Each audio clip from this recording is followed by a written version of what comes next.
title of our presentation is Contribution of Women in Setting the Periodic Table of Elements. On the occasion of the 150th anniversary of the discovery of periodic system, women researchers Enid Likens and Brigitte Van have written a book, Selected Women's Contribution to the Periodic System. So through this presentation, our aim is to emphasize women's accomplishment in the scientific research of the periodic table.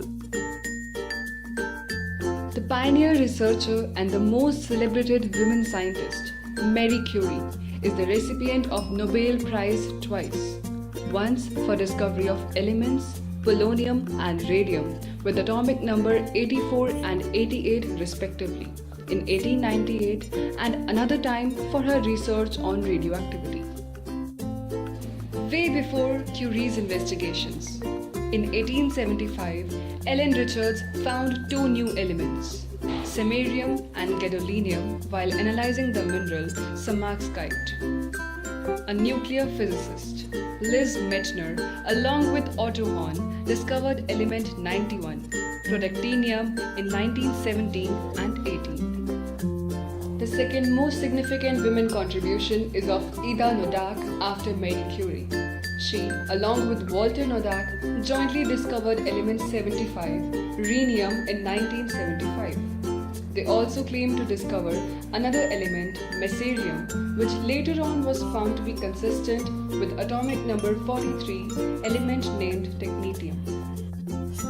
Margaret Perry in 1939 discovered independently the last naturally occurring element named francium. Later, in the 1980s, Darlene Hoffman led a research group that produced super heavy elements.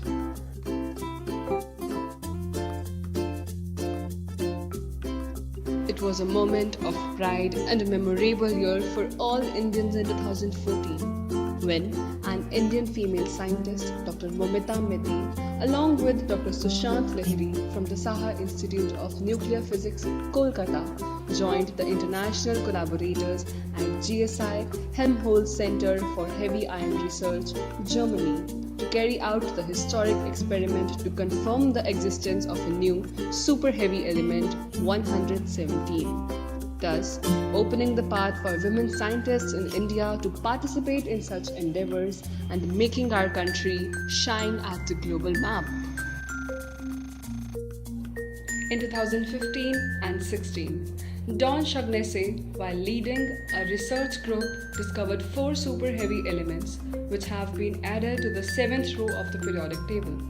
These are elements 113, 115, 117 and 118, named nihonium, moscovium, tennessine, organosine, respectively.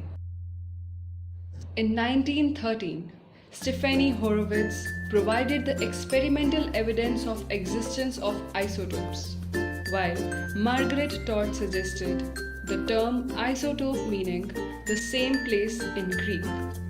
Later on, Berta Karlik and Trod Bernard in 1943 proved the discovery of stable isotope of element 85, astatine.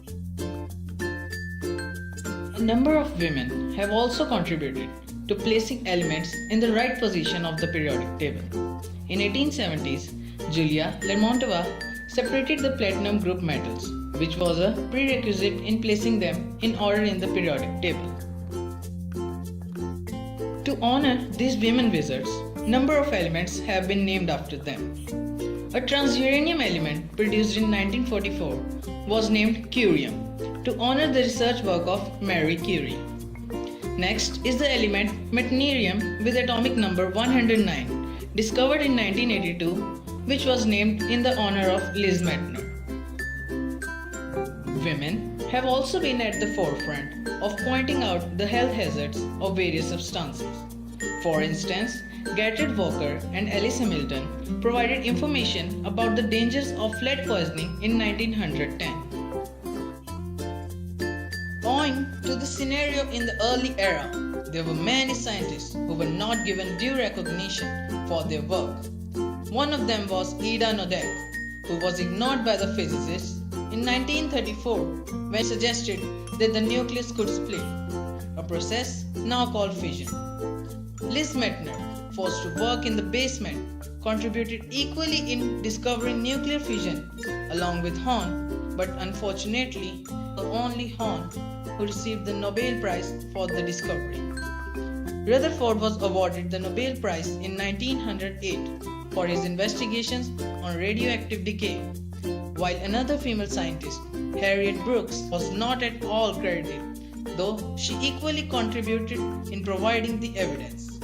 Madame Lavoisier, who has earned the title of the Mother of Modern Chemistry, was initially uncredited for her work in collaboration with Anton Lavoisier.